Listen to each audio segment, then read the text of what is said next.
আমাদের সঙ্গে রয়েছেন বিএনপি চেয়ারপারসনের উপদেষ্টা অ্যাডভোকেট ফজলুর রহমান। ফজলুর ভাই, আপনি আমি সরাসরি বলি, আপনি এখানে আসবেন এই ঘোষণার পোস্টে দর্শকদের মধ্যে অনেকে মন্তব্য করেছেন যে আপনি আওয়ামী লীগের এজেন্ট। কেউ বলছেন আপনি বিএনপিকে আওয়ামীকরণ করতে চাইছেন। আমাদের প্রশ্ন, আপনি যেভাবে বক্তব্য রাখছেন সম্প্রতি, এই বক্তব্য কি আপনার দল আপনাকে সমর্থন করছে কিনা বা আপনার দলের পক্ষ থেকে কেউ কোনো কিছু বলছে কিনা? অনেক সময় মনে হচ্ছে যে আপনি আওয়ামী লীগের ভয়েসে বা কণ্ঠে কথা বলছেন বা আওয়ামী লীগের সুরে সুর মিলিয়ে কথা বলছেন। ফজলু ভাই, আপনি যদি আমাদের একটু বলতেন। আমি আওয়ামী লীগের সুরে কথা বলি, আমার দলকে আওয়ামীকরণ করার চেষ্টা করছি, এত বড় মানুষ যে আমার কথায় বিএনপি আওয়ামী লীগের আওয়ামীপন্থী হয়ে যাবে, তাহলে তো আমার মতো এত বড় মানুষ আর এই দেশে নাই। আসলে আমি যদি আমার দলের বিরুদ্ধে কথা বলতাম, তাহলে তো আমার দল তো একদিন আমাকে জিজ্ঞাসা করতো। আপনারা কি কোনো পত্রিকায় বা কোনো টকশোতে বা কোনো ইউটিউবে দেখেছেন যে আমার দল আমাকে জিজ্ঞাসা করেছে যে আপনি কেন এইরকম কথা বলেন? কারণ আমি জানি আমার এই দলটি বিএনপি একটা লিবারেল ডেমোক্রেটিক ফ্রন্ট বা প্ল্যাটফর্ম, পার্টিও বলে অনেকে, লিবারেল ডেমোক্রেটিক। এই দলটি গড়ে উঠেছে একজন নেতার নামে বা একজন নেতা যার নাম শহীদ প্রেসিডেন্ট জিয়াউর রহমান। উনি দলটি প্রথমে উদ্যোগ নিয়ে গঠন করেছিলেন, তখন আমি ওই দলে ছিলাম না। এটা না থাকাটা কোনো অপরাধ না। আমি তখন ছাত্রলীগের প্রেসিডেন্ট ছিলাম বা ছাত্রলীগ করতাম বা আওয়ামী লীগ পন্থী বা বঙ্গবন্ধু, সেটা ভিন্ন ব্যাপার। কিন্তু আমি আওয়ামী লীগ ছেড়ে যখন আমি বিএনপিতে গেলাম, সবকিছু জেনে শুনেই বিএনপি আমাকে ওখানে নিয়েছে। এবং বিএনপিতে যখন 2018 সনে আমাদের নেত্রী, দেশ নেত্রী বেগম খালেদা জিয়া জেলে চলে যাবেন 8ই ফেব্রুয়ারি 2018 সন, এর 5 দিন আগে 3রা ফেব্রুয়ারি লা মেরিডিয়ানে একটা মিটিং হয়েছিল উত্তরায়। ওখানে বাংলাদেশে শুধু আমাদের নেত্রী, দেশ নেত্রী বেগম খালেদা জিয়া সবাইকে বলেছে, আমি শুধু আজকে একজনের বক্তব্য শুনবো, ফখরুল ইসলাম আলমগীর, তুমি অ্যাডভোকেট ফজলুর রহমানের নাম ঘোষণা করো।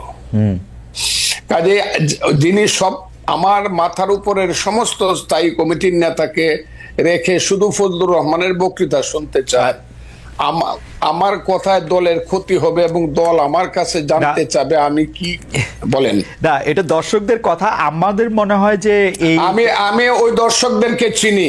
আমি যেদিন থেকে মুক্তিযুদ্ধের পক্ষে কথা বলা শুরু করলাম, সেদিন থেকে প্রধানত আলবদর রাজাকারের ছেলেরা এবং নাতিরা, তারা সব মিলিতভাবে আমার বিরুদ্ধে কথা বলা শুরু। এর আগে আমি সবারই কিন্তু সবচেয়ে জনপ্রিয় ছিলাম।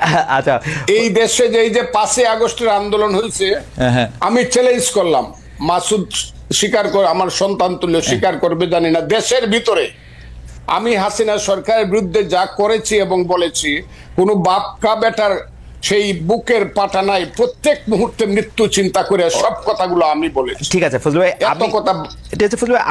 আমি শুধু 2-3টা জিনিস একটু খালি ক্লিয়ার হওয়ার জন্য। এক হচ্ছে যে আমিও আপনার সাথে একমত যে হয়তো আপনার কথাগুলি জামায়াতের এগেনস্টে গেলে জামায়াত এবং তার ছাত্র সংগঠনের লোকেরা নানা ধরনের কথা বলতে পারে। আমি শুধু 2-3টা জিনিস একটু কুইকলি জানতে চাই। 90-এর গণ আন্দোলনের পরে 3 জোটের রূপরেখাতে যখন ছিল কোনো দলই স্বৈরাচার বা রাজাকারদের কাউকে নিবে না, বিএনপি সবার আগের থেকে গিয়ে যখন তাদেরকে নিল বা 2001 সালে যখন তাদেরকে পতাকা দিল গাড়িতে, তখনও কি আপনি একইভাবে প্রতিবাদ করেছিলেন?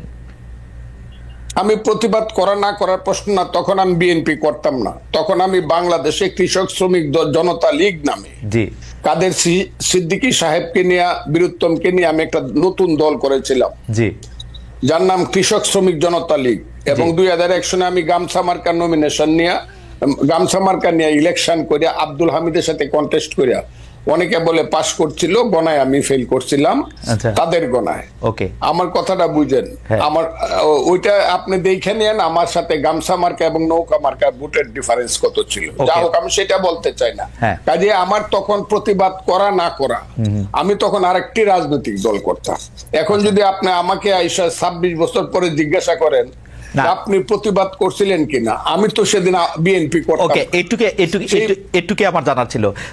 আপনি যখন বিএনপিতে জয়েন করেন তখন কি এই ব্যাপারগুলিকে এভাবেই দেখে আসতেছেন? তো আপনি যখন বক্তৃতা দিচ্ছেন, বেগম জিয়াও শুধু আপনাকে শুনতে চাচ্ছেন, তখনও কি আপনি এই ব্যাপারগুলিকে এইভাবেই পাশে আসছেন? কেন আমি এই প্রশ্ন করছি, আমরা কিন্তু দেখেছি যে বিএনপির বর্তমানে যিনি ভারপ্রাপ্ত চেয়ারম্যান আছেন, তিনি বঙ্গবন্ধুকে পাক বন্ধু বলেছেন একাধিকবার। তো সেইটা আপনার রাজনীতির সাথে ঠিক নাকি? বিএনপি একটি বহু মতের দল। আমি বলি বিএনপি, আমি বললাম বহুমতের প্ল্যাটফর্ম। এখানে অনেক ফুল আছে এই বাগানে, অনেক ধরনের ফুল আছে। আমি সেখানে গেছি এবং কথা বলেই গেছি। তখন তারেক রহমান সাহেব দেশে ছিলেন না। ওকে, আমি যখন বিএনপিতে গেছি, দুনিয়ার কেউ বিএনপি করে না 2006 সনের নভেম্বরের পরে। আমার কথাটা খুব বুঝার চাই, কেউ বিএনপি করে না। জামাতও বিএনপি থেকে সরে গেছে। আমি যখন বিএনপিতে গেছি তখন তারা দূরে দূরে চলে গেছে, 1-11 আইসা গেছে। আমার কথাটা বুঝেন, আমি তখন কিন্তু বিএনপিতে গেছি দুঃসময়ে, এবং আমি সব কথা বলে গেছি। আমার কথাটা খুব ক্লিয়ার। আমি দেশনেত্রী বেগম খালেদা জিয়া কি বলবো কি করব আমি ক্লিয়ার বলে গেছি। আমি আপনার দল করব, আপনি আমাকে চান। দেখেন, উনি কিন্তু এখনো জীবিত, কাজে উনি কথাটা লন্ডন থেকেও শুনবেন, সবাই শুনবে। আমি ওনাকে বলছি, আপনাকে আমি সাংঘাতিক পছন্দ করি, মারাত্মক ভাবে। যখন আমি ছাত্রলীগের প্রেসিডেন্ট ছিলাম তখন আপনাকে আমি ভীষণ পছন্দ করতাম, আপনার নিজস্ব চিন্তাধারার জন্য। আপনি সব মানুষকে সম্মান করেন। তবে নেত্রী, আপনি যদি আমাকে নেন, একটা কথা বলে যায়, আমি কোনো কারণে মুক্তিযুদ্ধের আদর্শের বাইরে যাব না। মুক্তিযুদ্ধের আদর্শের বাইরে যাব না। আমার মতো করে আমি কথা বলবো। এতে যদি আপনি আমাকে নেন, নিবেন, না হলে নিয়েন না। আমি সব কথা বলেই গেছি। কিন্তু আপনারা, আমার মনে হয় যে ফজলু ভাইয়ের কথা আমরা সবসময় শুনে আসতেছি, দর্শকরাও আজকে একটা পরিষ্কার হলেন। আমি ফজলু ভাই, আমি একটু প্রশ্নটা আপনাকে করে রাখি। আপনি মুক্তিযুদ্ধের আদর্শের বাইরে না যাওয়ার ব্যাপারে আপনার একটা স্পষ্ট অবস্থান আছেন এবং একটা জোরালো অবস্থান আছে। আমি আপনাকে প্রশ্ন করতে চাই যে 53 বছর পার হয়েছে মুক্তিযুদ্ধের পরে, 54 বছর টু বি এক্সাক্ট, মানে নাম্বারের দিক দিয়ে। মুক্তিযুদ্ধের আদর্শের বাইরে বা মুক্তিযুদ্ধের আদর্শের ভিতরে আপনি বাংলাদেশকে কতক্ষণ? আপনার প্রায় সব অনুষ্ঠান দেখি গত 2, 3, 4 বছর ধরে, আপনার কথাবার্তা আমি শুনি। আপনার কাছে কি কখনো মনে হয় ফজলু ভাই, এই সরকার ক্ষমতা আসার পরে আপনি ওদের উপরে একটু বেশি ক্রিটিক্যাল? কারণ আপনি যে কথাগুলি, মানে আমি যে কথাগুলির জায়গায় এটা আসতেছিলাম, যে স্বাধীনতার আপনি প্রায়ই বলেন একজন মুক্তিযোদ্ধা হিসাবে আপনার এই দিন দেখতে হবে, এটা আপনার কোনোদিন ভাবতে হয় না। একজন মুক্তিযোদ্ধা হিসাবে আওয়ামী লীগের 15 বছর আপনি কেমনে দেখলেন ফজলু ভাই? আপনি সংবিধানের মূলনীতির কথা বলেন, আওয়ামী লীগ সংবিধানের কুল মূলনীতিটা মানছে, এই গণতন্ত্র, সমাজতন্ত্র, ধর্মনিরপেক্ষতা, জাতীয়তাবাদ। কোন সংবিধান দেখা বাংলাদেশটা পরিচালিত হয়েছে? ভোট হোক, যাই হোক। কিন্তু যদি আপনি তুলনামূলক জায়গা থেকেও বলেন, আপনি বিএনপির জায়গা থেকেও আপনার আমি প্রশ্ন করতে পারি যে বিএনপির আমলে কোন বাংলাদেশের কোন সাংবিধানিক মূলনীতি রক্ষা করা হয়েছে, বিচার বিভাগে হত্যা কোনটা বন্ধ হয়েছে? কিন্তু এই সরকারের সময় এসে আপনি এত বেশি হতাশ কেন হয়ে পড়লেন? জীবনে কোনোদিন হতাশ হই নাই। এই বাংলাটা আমার ব্যাপারে ব্যবহার করবেন না। আমি কোনো হতাশ মানুষ না। আমি আপনাকে অনুরোধ করব, এই বাংলাটা কেউ যাতে আমার ব্যাপারে ব্যবহার না করে। পয়েন্ট 1। 2 নম্বর হলো, আমি এই সরকারের বিরুদ্ধে ক্রিটিক্যাল। এই সরকার যারা আনছে, আমি এখনো চ্যালেঞ্জ করছি। গত 10 বছর, আমি 15 বছর আওয়ামী লীগ সরকারের বিরুদ্ধে আমি যা করছি, আমি যা বলছি, আমার নামে যে রাষ্ট্রদ্রোহ মামলা হয়েছে, আমাকে যে আমেরিকাতে নির্বাসনে রাখা হয়েছে, আমাকে যে জেলে রাখা হয়েছে, এই আমি 10 বছর বাড়িতে যাইতে পারি নাই, মা বাবার কবর জিয়ারত করতে পারি নাই হাসিনা সরকারের সমালোচনা করার কারণে। আমি যতবার হাসিনা সরকারকে ফ্যাসিস্ট বলছি, ফ্যাসিস্ট বা যে শব্দটা, এটাই আমি প্রথম এস্টাবলিশ করছি সবার আগে। আমি একটা কথা সবসময় বলি, what Bengal things today, rest of India things tomorrow. Gokhale নামে একজন মহান ব্যক্তি এই কথাটা বলেছিলেন। আমি একটা বলতে চাই, আমি ওই দিন জনসভায় বলছি যে আমি যা বলি তার অনেক দিন পরে অনেকে সেই কথাটা বলে। এই সরকার ক্ষমতায় আসার পিছনে, ক্ষমতায় বলবো না, দায়িত্ব পাওয়ার আসার পিছনে আমারও অনেক বেশি প্রচেষ্টা আছে, জীবন মৃত্যুর খেলা আছে। আমার ছেলেগুলা রাত্র 3টার সময় বাইরে হয়ে গেছে, খুঁজে পাইনি, 5 দিন বাসায় আসে নাই। এগুলো আমরাও মাঠেও ছিলাম, বক্তব্য ছিলাম। ফ্রান্স বিপ্লব যে হয়েছে, বিপ্লবের কয়জন নেতার নাম আপনি বলতে পারবেন? কিন্তু ভলটেয়ার, রুসু, যারা ফিলোসফিক্যালি মানুষকে উদ্বুদ্ধ করছে, তাদের নাম বলতে পারবেন। এই দেশে যারা হাসিনা বিরুদ্ধে আদর্শগতভাবে মানুষকে উদ্বুদ্ধ করছে, আমি দাবি করি তার মধ্যে আমি শুধু একজন না, সবার মধ্যে আমি অন্যতম। আর বেশি বললাম না, বললে আবার নিজের ব্যাপারে বেশি ডুল পিটানো হয়। আমি প্রত্যেকদিন বলতাম আমার ওয়াইফকে, যে কোনো সময় আমি মরতে পারি, তুমি বিধবা হইতে পারো, ছেলেরা এতিম হইতে পারে, ভয় পাইবা না। এইসব কথা আমি আপনাকে বলি। আওয়ামী লীগের বিরুদ্ধে আমি যে ফাইটটা, আওয়ামী লীগ মানে 15 বছর হাসিনার বিরুদ্ধে, 15 বছর না, 96 সন থেকে শেখ হাসিনার বিরুদ্ধে। আমার 3টা ইলেকশন শেখ হাসিনা লুট করে নিছে। আব্দুল হামিদ আমার সঙ্গে 2টা ইলেকশনে ফেল করছে, তারপর আমাকে ডিক্লেয়ার করে নাই। আমি স্বতন্ত্র ইলেকশনে 96 সনে আব্দুল হামিদের চেয়ে 5200 ভোট বেশি পাস করছিলাম। 96 এর ভোটটা গণলে এখনো প্রমাণিত হবে। যে আমি আওয়ামী লীগের প্রতি, আমি এখন বলতেছি যে আওয়ামী লীগের লিখতে 10 বছর সময় লাগবে। আপনি কি শুনছেন আমার এই বাক্যটা? কতদিন যাবত শুনছেন? আপনি নিজে বলেন। আওয়ামী লীগের বলছি, আমি বলছি আওয়ামী লীগের হাইব্রিডরা। প্রথমত শেখ হাসিনা নিঃশর্ত শুধু ক্ষমা না, কি ক্ষমা চাইতে হবে যদি বাংলার মানুষ ক্ষমা না করে, আওয়ামী লীগের এই হাইব্রিড যারা কোনোদিনই দেশে পলিটিক্স করতে পারবে না। এই কথাটা আমি বলছি, প্রতিদিন বলতেছি, এখনো বলছি। এখন আমি বলতেছি সরকারের বিরুদ্ধে আমি না, কিন্তু সরকারের কর্মকাণ্ডের বিরুদ্ধে। আমি ইউনূস সাহেব যেদিন হয়েছে, আমি ইউনূস সাহেব সম্পর্কে যা বলছি, মাসুদ কেন, আপনি কেন, বাংলাদেশের কেউ বলতে পারবে না আমি ইউনূস সাহেবকে কি বলছি? শুনেন না আমি কি বলছি? 100 বছরের মধ্যে এমন সুসন্তান বাংলায় জন্মগ্রহণ করে নাই। বাঙালি মুসলমানের মধ্যে তিনি সুসন্তান, যিনি নোবেল প্রাইজ। এগুলো আমি বলছি। আমি 8 তারিখে রাত্র 9:30 উনি যখন শপথ নেন বঙ্গভবনে, আমি সবচেয়ে জোরে হাততালি দিছি। আমার কথা ছিল, এই বুঝি বাংলাদেশের পূর্বাকাশে কিছুটা সূর্য উদিত হলো, এবং এখন থেকে সঠিক পথে লাইনটা যাবে। কিন্তু আমি যেদিন থেকে বুঝতে পেরেছি এই সরকার কুটকৌশল করিয়া নন ইস্যুকে ইস্যু বানায়া, ফালতু বাজে কথা বইলা শুধু ক্ষমতাকে প্রলম্বিত করতে চায় বিনা নির্বাচনে, সেদিন থেকে টুকটাক কথা বলা শুরু করছে। টুকটাক আমার কথাটা বলে, আমি কিন্তু প্রথম বলছি ঠিক আছে 2 বছর নেন, এখন কিন্তু 2 বছর বলি না। আমি একটা নিঃশর্ত ভাবে বলছি 2 বছর নেন। আমার দল আমাকে যে তুমি 2 বছর কেন দিলা, আমি বলছি দিয়েছি ইউনূস সাহেবের মতো লোক 2 বছর দেশ চালা। কিন্তু যখন আমি বুঝতে পারছি এই যে মাসুদ বসে আছে, তারা আমাদের সন্তান, তারাই আগামী দিনে এই দেশে রাষ্ট্র চালাবে। আমি খুব দোয়া করব তারা যাতে যোগ্যতা সহকারে রাষ্ট্র চালায়। কিন্তু তাদের যে মূল নেতা বলা হইলো জাতিসংঘে গিয়া, তার নাম হলো বোধহয় মাহফুজ আলম, যাকে মাস্টার মাইন্ড হিসাবে ইউনূস সাহেব পরিচয় করে, এতে আমার কোনো আপত্তি নেই। কিন্তু ও প্রথম দিকে কিছু কাজ করলো আমার ওই সন্তানটি, এবং কিছু কথা বললো, যে কথাগুলোর সঙ্গে আমি সিরিয়া, ইরাক বা মধ্যপ্রাচ্যে কিছু আদর্শিক মিল পাই, আফগানিস্তানে। এই মিলগুলো আমাকে আহত করছে। কেন আহত করছে? তারা গত 6 মাসে 6 মিনিটের জন্য মুক্তিযুদ্ধ কথাটাই বলে নাই। তারা মুক্তিযুদ্ধ বলতে চাইছে 47-কে এবং 24-কে। 24-কে আমি মাথার উপরে ধারণ করি। আমি আবারও বললাম, মাথার উপরে 24-এর জন্য আমার অনেক হৃদয়ে কান্না আছে, সেটা আছে। কিন্তু 47 আর 24-কে, 71-কে যারা বাদ দেয়, 71 হলো মুক্তিযুদ্ধ। এই মুক্তিযুদ্ধের পেট ছিঁড়েই বাংলাদেশের জন্ম। মুক্তিযুদ্ধ হলো বাংলাদেশের মা। কথাটা আমি বলি কিনা বলেন আপনি? না বলেন। মুক্তিযুদ্ধ না হইলে বাংলাদেশ হইতো না।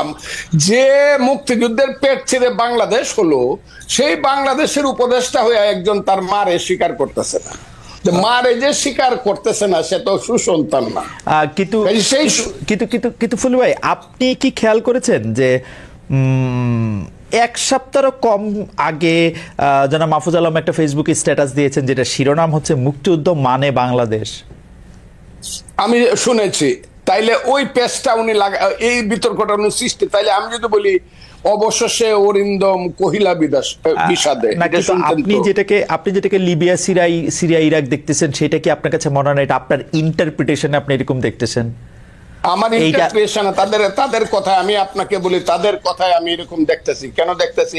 এখন আবার কালকে দেখলাম তারা যে নতুন দল করবে, এটার যে কথাবার্তা গুলো তারা বলছে সব হলো লিবারেল ডেমোক্রেটিক পার্টির কথা। তা আপনি যদি সকালে একরকম কথা বলেন, দুপুরে একরকম বলেন, বিকালে একরকম বলেন, রাত্রে একরকম বলেন, তা আমরা আপনি একটা দেশকে কিভাবে পরিচালনা করবেন এবং কিভাবে একটা নতুন দল গঠন করিয়া।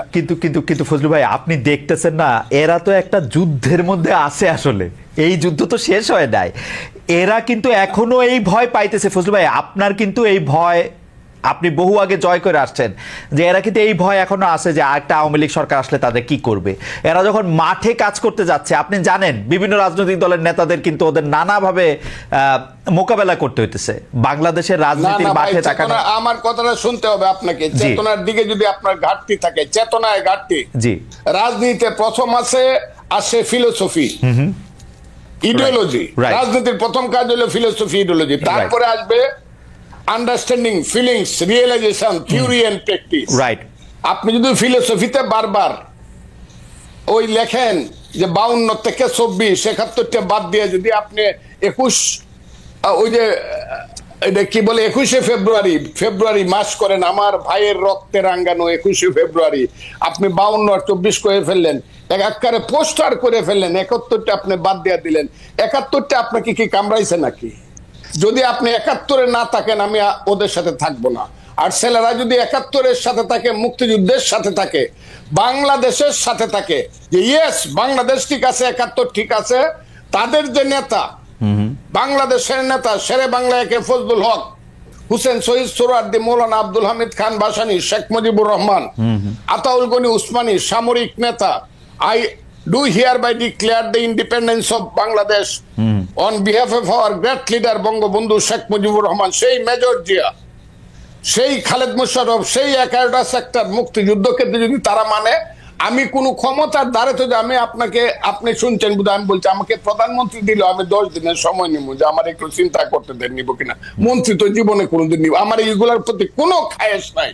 তারা যদি এইটা মানে, ওই ছেলেরা দেশ চালাক তাদের নীতিগত ভাবে, কিন্তু মুক্তিযুদ্ধ না মানলে আমি যেই না মানবে তাদের বিরুদ্ধে থাকবো। ফজলু ভাই, আমি খালি ওদের ডিফেন্সে আমি বলতে চাই যে আজকে আমি দেখলাম যে সংস্কৃতি উপদেষ্টা ওই যে 71, 25 মানে 52 পরেই 52 পরে 24 এরকম 71 বাদ দিয়া কিনা, ওইখানে আমি দেখলাম যে পোস্টারের থিমের মধ্যে 71 আছে আসলে, কিন্তু যেটা সামনে কম আসছে, মানে এটা আছে 1 আর 2 হলো আমি 71 যার কম আছে, বাপের নামটা যার ছোট করে লেখে, শাসার নামটা বড় করে লেখে, না কিন্তু শেষু সন্তান না।